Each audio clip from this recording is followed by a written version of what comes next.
ಅನುಮೋದನೆ ನೀಡಿದ್ದೇವೆ. ದಯಮಾಡಿ ಕೆಲಸಗಳು ಮಾಡಿಸೋಕೆ ಶುರು ಮಾಡಿ. ಅನುಮೋದನೆ ಮಾಡಿದ್ದೇವೆ. ಖರ್ಚು ಎಷ್ಟು ಮಾಡಿದ್ದೀವಿ ಅಂತ ಹೇಳಿದ್ದೇನೆ. ಹೋದ ಸಾರಿ ಎಷ್ಟು, ಈ ಸಾರಿ ಎಷ್ಟಿತ್ತು ಅಂತ ಟೋಟಲ್ ಏನೂ ಆಗಿಲ್ಲ ಅಂದರೆ 692 ಕೋಟಿ ಖರ್ಚು ಮಾಡಿದ್ದೀವಿ. 1131 crores action plan for this year already approved. ಹೊಸ ಕಾಮಗಾರಿಗಳ ಅನುಷ್ಠಾನಗೊಳಿಸೋದಕ್ಕೆ ಅನುಮೋದನೆಯನ್ನು ಕೊಟ್ಟಾಗಿದೆ. ದಯಮಾಡಿ ಕೆಲಸ ಮಾಡಿಸೋಕೆ ಶುರು ಮಾಡಿ. ಯಾವುದಾದ್ರು ಅಧಿಕಾರಿಗಳು ಎಲ್ಲಾದರೂ ತಡೆದ್ರೆ I will take action against the officer. Sir Siddaramaiah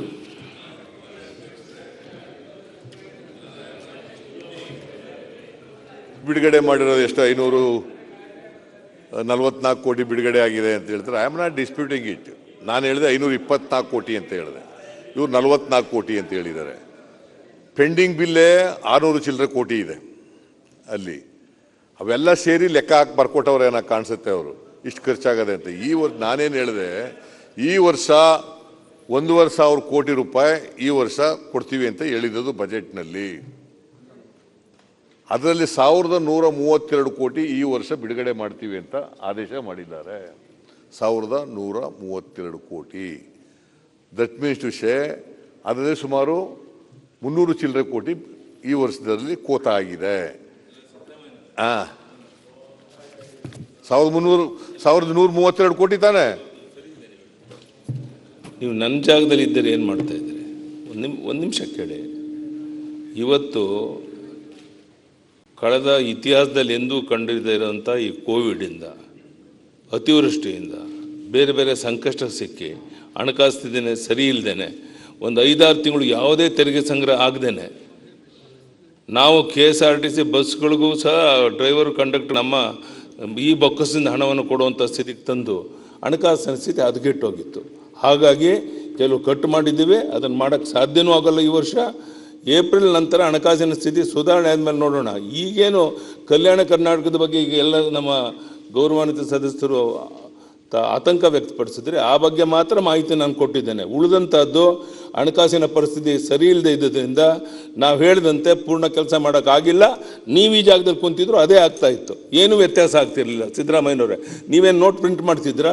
ನಾನು ಪ್ರಿಂಟ್ ಮಾಡೋಕ್ಕೆ ಬರೋಲ್ಲ, ನೀವು ನೋಟ್ ಪ್ರಿಂಟ್ ಮಾಡೋಕ್ಕೆ ಬರೋಲ್ಲ. 4-5 ತಿಂಗಳು ಎಲ್ಲ ಸ್ಥಗಿತ ಆಗಿತ್ತು. ಇದು ಜಗತ್ತಿಗೆ ಗೊತ್ತಿರುವಂಥದ್ದು. ಬೇರೆ ರಾಜ್ಯಗಳಲ್ಲಿ ಸರ್ಕಾರಿ ನೌಕರಿಗೆ ಸಂಬಳನೂ ಕೊಡಲಿಲ್ಲ. ನಾನು 1 ತಿಂಗಳು ನಿಲ್ಲಿಸ್ತಿಲ್ಲ ಕರ್ನಾಟಕ ರಾಜ್ಯದಲ್ಲಿ. ಕೆಲವ್ರಿಗೆ ಸಂಬಳ ಕೊಟ್ಟಿಲ್ಲ, ಈಗಲೂ ಕೊಟ್ಟಿಲ್ಲ, ಕೆಲವ್ರಿಗೆ ಸಂಬಳ ಕೊಟ್ಟಿಲ್ಲ. ಎಲ್ಲಕ್ಕೂ ಕೊರೋನಾನೇ ತೋರ್ಸೋಕ್ಕಾಗಲ್ಲ ಅಂತ ನಾನು ಆಗಲೇ ಬೆಳಿಗ್ಗೆ ಎಲ್ಲ ಮಾತಾಡಿದೆ. ಕೇಂದ್ರದಿಂದ ನಾನು ಅದಕ್ಕೆ ಕೇಳಿದೆ, 5,495 ಕೋಟಿ ಯಾಕೆ ತಗೊಬರಲಿಲ್ಲ? ಅದಕ್ಕೂ ಕೊರೋನಾ ಇತ್ತಾ? ನೀವು ಕೊಡಕ್ಕೆ ತರಲಿಲ್ಲ.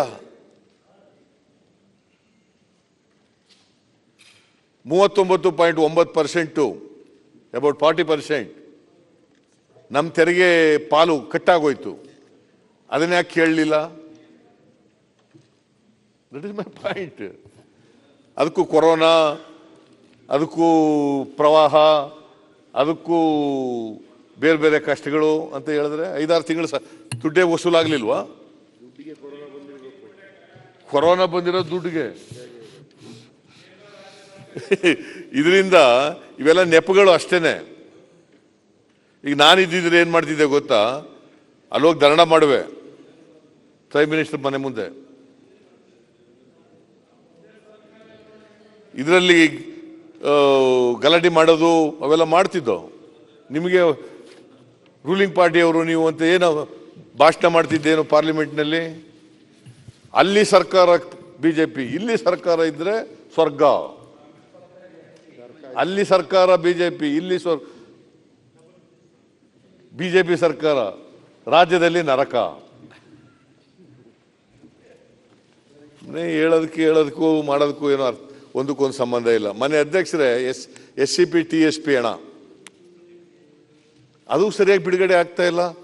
ಎಲ್ಲಕ್ಕೂ ಡೀಮ್ಡ್ ಎಕ್ಸ್ಪೆಂಡಿಚರ್ ಅಂತ ಇದ್ದಾರೆ. ಡೀಮ್ಡ್ ಎಕ್ಸ್ಪೆಂಡಿಚರ್ ಅಂತಂದ್ರೆ ಎಲ್ಲಿ ಸಳುಕಾಶ್ನವರು ಹೆಚ್ಚಾಗಿದ್ರು ಅಲ್ಲಿ ಒಂದು ವೇಳೆ ನೀರಾವರಿ ಇದ್ರೆ ಅವ್ರಿಗೆ ನೀರಾವರಿ ಕೊಟ್ಟಿದ್ರೆ ಅದನ್ನ ಡೀಮ್ಡ್ ಎಕ್ಸ್ಪೆಂಡಿಚರ್ ಅಂತ ಮಾಡ್ಬೋದು. ಎಂಟೈರ್ ಅಮೌಂಟ್ ಡೀಮ್ಡ್ ಎಕ್ಸ್ಪೆಂಡಿಚರ್ ಮಾಡ್ಬಿಟ್ರೆ ಹೌ ಕುಡ್ ಇಟ್ ಬಿ?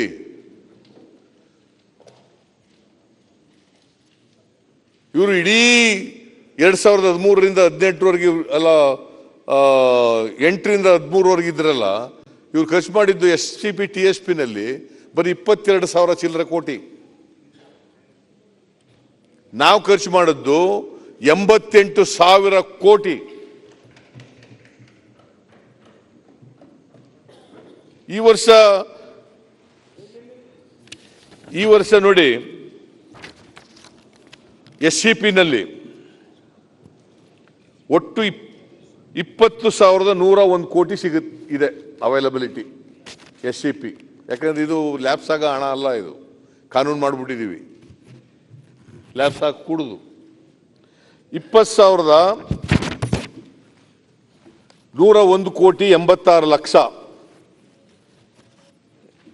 ಡಿಸೆಂಬರ್ವರೆಗೆ ಖರ್ಚಾಗಿರೋದು 8,484 ಕೋಟಿ.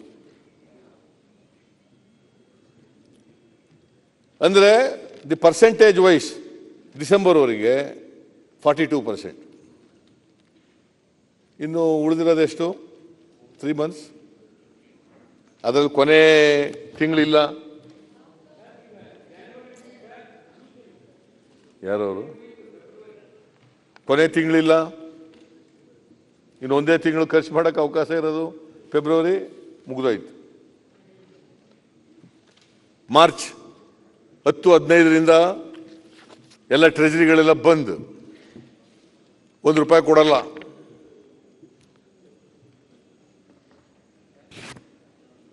ಬರೀ 42% ಖರ್ಚಾಗಿರೋದು ಇವತ್ತಿನವರೆಗೆ. ಡಿಸೆಂಬರ್ವರೆಗೆ 42%. TSP ಒಟ್ಟು ಅವೈಲಬಿಲಿಟಿ ಇರ್ತಕ್ಕಂಥದ್ದು 8,755 ಕೋಟಿ. ಬಿಡುಗಡೆ ಆಗಿರತಕ್ಕಂಥದ್ದು 4,226 ಕೋಟಿ. ಖರ್ಚಾಗಿರ್ತಕ್ಕಂಥದ್ದು 3,088 ಕೋಟಿ. 3,188 ಕೋಟಿ. Percentage wise 36.41%. ಗೊತ್ತಾಯ್ತಪ್ಪ ತುಕಾರಾಮ್? TSP ನಲ್ಲಿ ಖರ್ಚಾಗಿರೋದು ಎಲ್ಲ ದುಡ್ಡೆಲ್ಲ ಖರ್ಚಾಗಿದೆ ಅಂತ. ನಿಮ್ಮ ಸರ್ಕಾರಕ್ಕಿಂತ ನಾವು ಜಾಸ್ತಿ ಖರ್ಚು ಮಾಡಿದ್ದೀವಿ. ಎಲ್ಲಿ? 2008-9ರಿಂದ 2012-13ರವರೆಗೆ ಖರ್ಚಾಗಿದ್ದದ್ದು 22,261 ಕೋಟಿ. ನಮ್ಮ ಸರ್ಕಾರದ ಅವಧಿನಲ್ಲಿ 2013ರಿಂದ 18ರವರೆಗೆ ಖರ್ಚಾಗಿದ್ದದ್ದು 88,395 ಕೋಟಿ.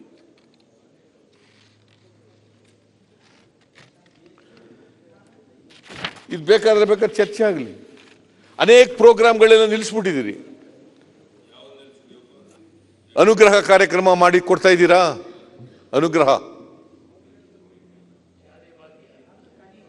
ಕುರಿ ಸತ್ರೆ 5,000 ಕೋಟಿ ಅದಕ್ಕೆ ಕುರಿಯಾಗಿ ಬಿಟ್ಬಿಟ್ಟು ಮಾತಾಡ್ಲಿ ಬೇರೆ? ಏನು ಕುರಿಗಾರರು ಅನ್ಯಾಯಕ್ಕೊಳಗಾಗದ? ಪಶು ಭಾಗ್ಯ ನಿಲ್ಸಿದ್ದಾರೆ ಸರ್. ಬೇಡವಾ ಸರ್? ಪಶು ಭಾಗ್ಯನ ನಿಲ್ಸಿದ್ದಾರೆ. ಬರೀ ಕುರಿ ಅಷ್ಟೇ ಅಲ್ಲ, ಎಮ್ಮೆ, ದನ, ಎತ್ತು, ಕೋಣ ಸತ್ರು ಕೂಡ 10,000 ರೂಪಾಯಿ ಕೊಡೋದಿತ್ತು ಅನುಗ್ರಹ ಕಾರ್ಯಕ್ರಮದಲ್ಲಿ. ಯಾಕೆ ನಿಲ್ಲಿಸ್ಬಿಟ್ಟಿದ್ದೀರಿ?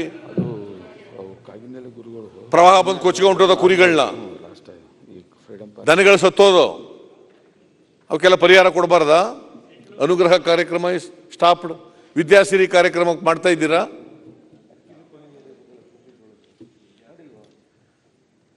ವಿದ್ಯಾಸಿರಿ ಕಾರ್ಯಕ್ರಮ it is stopped totally.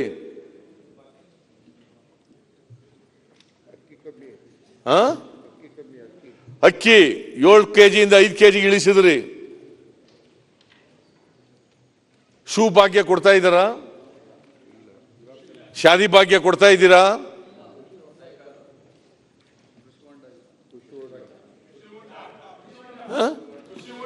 Indira canteen ನಿಲ್ಲಿಸ್ತಾ ಇದ್ದೀರಿ. ಕೃಷಿ ಹೊಂಡ ಕೊಡಿ ಇಂದಿರಾ ಕ್ಯಾಂಟೀನ್ ನೀರ್ನೇ ಕಟ್ ಮಾಡ್ಬಿಟ್ಟವ್ರೆ. BWSSB ಇಂದ. ಯಾಕಂದ್ರೆ ಇಂದಿರಾ ಗಾಂಧಿಯವರ ಹೆಸರಿಟ್ಟದಲ್ಲ, ಬಡವರು ಹೊಟ್ಟೆ ತುಂಬ ಊಟ ಮಾಡ್ತಾರಲ್ಲ, ಅದಕ್ಕೆ ಇವರಿಗೆ ಕೊಡಕ್ಕಾಗಲ್ಲ. ಅನೇಕ ಕಾರ್ಯಕ್ರಮಗಳನ್ನೆಲ್ಲ ನಿಲ್ಲಿಸ್ಬಿಟ್ಟಿದ್ದೀರಿ ನಾವು ಮಾಡಿದಂಥ ಅನೇಕ ಕಾರ್ಯಕ್ರಮಗಳನ್ನು. ಯಾಕೆ? ಅವೇನು ಜನಪರವಾಗಿರೋ ಕಾರ್ಯಕ್ರಮ ಅಲ್ವಾ? ಪೆನ್ಷನ್ ಸರಿಯಾಗಿ ಕೊಡ್ತಾ ಇದ್ದಾರಾ? So this is the state of affairs in the state.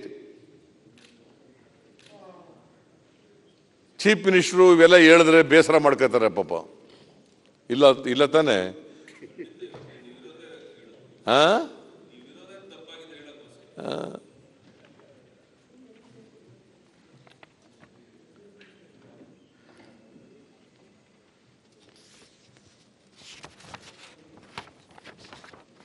ಆಮೇಲೆ ಸಣ್ಣ ಮತ್ತು ಅತಿ ಸಣ್ಣ ಕೈಗಾರಿಕೆಗಳು, ಅದರಿಂದ ಉದ್ಯೋಗ ನಷ್ಟ ಆಗಿದೆ. ಕರ್ನಾಟಕದಲ್ಲಿ ಸುಮಾರು 6 ಲಕ್ಷ ಸಣ್ಣ ಮತ್ತು ಅತಿ ಸಣ್ಣ ಕೈಗಾರಿಕೆಗಳಿದ್ದಾವೆ. ಸುಮಾರು 70 ಲಕ್ಷ ಜನರಿಗೆ ಕೆಲಸ ಕೊಟ್ಟಿದ್ದಾರೆ. 1400 ITIಗಳಿದ್ದಾವೆ.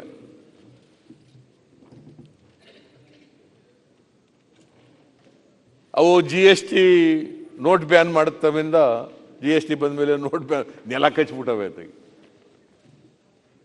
ಬರೀ ಪೀಣ್ಯ ಒಂದರಲ್ಲಿ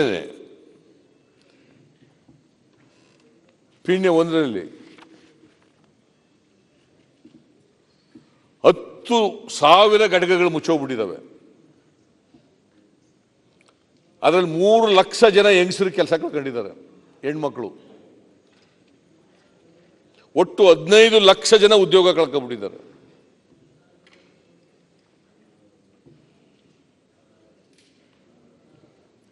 ಎರಡು 2019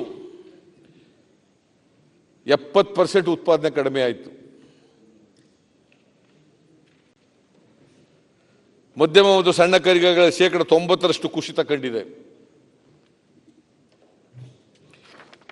ಈ ಕೋವಿಡ್ ಟೈಮ್ನಲ್ಲಿ 10 ಜನ ಕೆಲಸದಲ್ಲಿದ್ದರೆ 7 ಜನ ಕೆಲಸ ಕಳ್ಕೊಂಡಿದ್ದಾರೆ. ಇದು ಅಜೀಂ ಪ್ರೇಮ್ಜಿ ವಿಶ್ವವಿದ್ಯಾನಿಲಯದವರು ಸರ್ವೆ ಮಾಡಿಸಿದ್ದಾರೆ. 10 ಜನ ಕೆಲಸದಲ್ಲಿದ್ದರೆ 7 members they lost their jobs. Unemployment problem ಬೆಳೀತಾ ಇದೆ. ಆಮೇಲೆ ಎಲ್ಲ ಸುಧಾಕರ ಇಲ್ಲ. 4 ಕಡೆ ಮೆಡಿಕಲ್ ಕಾಲೇಜ್ ಕೊಡ್ತೀವಿ ಅಂತ ಹೇಳಿದ್ದೀರಿ.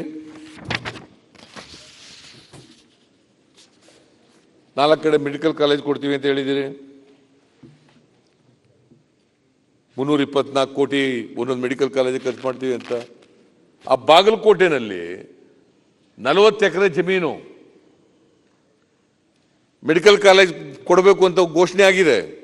ಅಲ್ಲೇ ಯಾಕೆ ಬಿಟ್ಬಿಟ್ಟಿದ್ರಿ? ಒಂದೊಂದು ಎಲ್ಲ ಜಿಲ್ಲೆಗಳಲ್ಲೂ ಕೊಡ್ತೀವಿ ಅಂತೀರಿ, ಅಲ್ಲೂ ಕೊಡಿ. ಬಾಗಲಕೋಟೆ, ಉತ್ತರ ಕರ್ನಾಟಕದ ಬಗ್ಗೆ ಬಹಳ ಪ್ರೀತಿ ಇದೆಯಲ್ಲ ನಿಮಗೆ, ಕೊಡಿ ಬಾಗಲಕೋಟೆಗೆ. ನಾಳೆ ಅನೌನ್ಸ್ ಮಾಡಿ ಕೊಡ್ತೀವಿ ಅಂತ.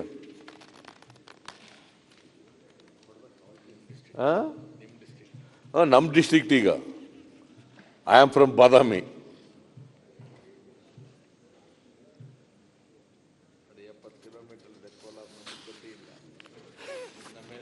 ನೀವು ಹತ್ರ ಇದ್ದಾರಲ್ಲ ಬೆಂಗಳೂರಿನವರು, ಬೆಂಗಳೂರಿಗೆ ಹತ್ರ.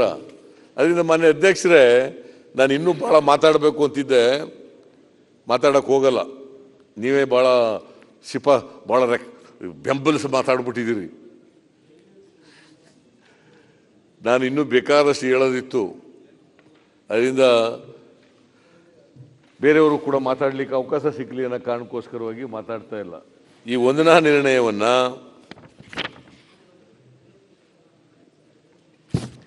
ನಾನೇನು ಹೇಳೋದು ಅಂದರೆ, ಮನೆಗಳಿಗೆ ದುಡ್ಡು ಕೊಡಿ. ಯಾವ್ಯಾವ ಈಗ ಲಾಕ್ ಮಾಡಿಬಿಟ್ಟಿದ್ರಲ್ಲ, ಲಾಕ್ ತೆಗೀರಿ. ನೀವು ಹೊಸ ಮನೆ ಕೊಡಬೇಡಿ, ಹಳೇದಕ್ಕಾರ ಕೊಡಿ. ಪಾಪ ಹೋದಾಗೆಲ್ಲ ಕೇಳ್ತಾರೆ. ಸರ್, ಒಂದು ತಮ್ಮ ಗಮನಕ್ಕೆ, ಹಳೆ ಮನೆ ಲಾಕ್ ಮಾಡಿದ್ವಿ ಅಂತ ಹೇಳ್ತಾ ಇದ್ದಾರೆ. ಎಷ್ಟು ದಿನ ಲಾಕ್ ಆಗಿರಬೇಕು?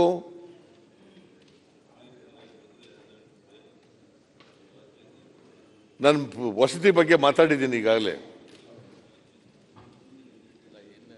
ಯಾರ್ಯಾರಿಗೆ ಆರ್ಡರ್ಸ್ ಇಶ್ಯೂ ಮಾಡಬೇಕು ಉದ್ಯೋಗಕ್ಕೆ, ಅವೆಲ್ಲ ಉದ್ಯೋಗಕ್ಕೆ ಆರ್ಡರ್ಸ್ಗಳು ಕೊಡಿ. ಪಾಪ ಅವ್ರೇನಾಗ್ಬಿಟ್ಟಿದ್ದಾವೆ, ಕೆಲಸ ಸಿಗ್ತದೆ ಅಂತ ಮದುವೆ ಆಗ್ಬಿಟ್ಟಿದ್ದಾವೆ, ಮಕ್ಕಳು ಆಗ್ಬಿಟ್ಟಿದ್ದಾರೆ, ಅವ್ರಿಗೆಲ್ಲ ಆರ್ಡರ್ಸ್ ಇಶ್ಯೂ ಮಾಡಿಸಿ, ಹೊಸ್ದಾಗಿ ಕೊಡಬೇಡಿ. ನಾವಿದ್ದಾಗ ನಿಮಗೆ ಕಲ್ಯಾಣ ಕರ್ನಾಟಕದಲ್ಲಿ 28,000 ಉದ್ಯೋಗಗಳನ್ನು ಕೊಟ್ಟಿದ್ದು. ಕಲ್ಯಾಣ ಕರ್ನಾಟಕದಲ್ಲಿ ನಮ್ಮ ಕಾಲದಲ್ಲಿ 28,000 ಉದ್ಯೋಗಗಳು ಕೊಟ್ಟಿದ್ದು. ಇವಾಗ ಒಂದೂ ಇಲ್ಲ. ಈಗ ಇನ್ನೂ 50,000 ಉದ್ಯೋಗ ಖಾಲಿ ಇದೆ. ಇನ್ನು ಖಾಲಿ ಇದ್ದಾವೆ. 50,000. ನಮ್ಮ ಕಾಲದಲ್ಲಿ 1,00,000 ಉದ್ಯೋಗಗಳನ್ನು ಕೊಟ್ಟಿದ್ದು. KPSC ಇಂದ ಸುಮಾರು 9,900 ಹುದ್ದೆಗಳು ಅಧಿಸೂಚನೆ ಆಗಿದ್ದಾವೆ. ಅವೆಲ್ಲನೂ ಕೊಟ್ಬಿಡಿ. ಪಾಪ ಏನಾಗುತ್ತೆ, ಮನೆಗೆ ಹೋದರೆ ಊಟ ಹಾಕೋದಿಲ್ಲ ಮನೆಯವರು. ಅವರಿಗೆ ಹೊಸ ಹುದ್ದೆಗಳು ಬೇಕಾದ್ರೆ ಬಂದ್ ಮಾಡಿ ಸ್ವಲ್ಪ ದಿನ.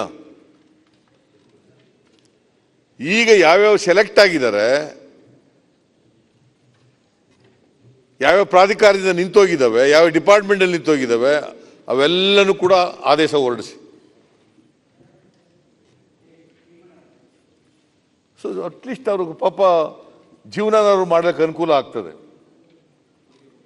ಕೆಲಸ ಸಿಕ್ತು ಅಂತ ಮನೇಲಿ ಹೇಳ್ಕೊಂಡಿದ್ದಾರೆ, ಆದರೆ ಅವ್ರಿಗೆ ಅಪಾಯಿಂಟ್ಮೆಂಟ್ ಆರ್ಡರ್ ಕೊಟ್ಟಿಲ್ಲ. This is the position.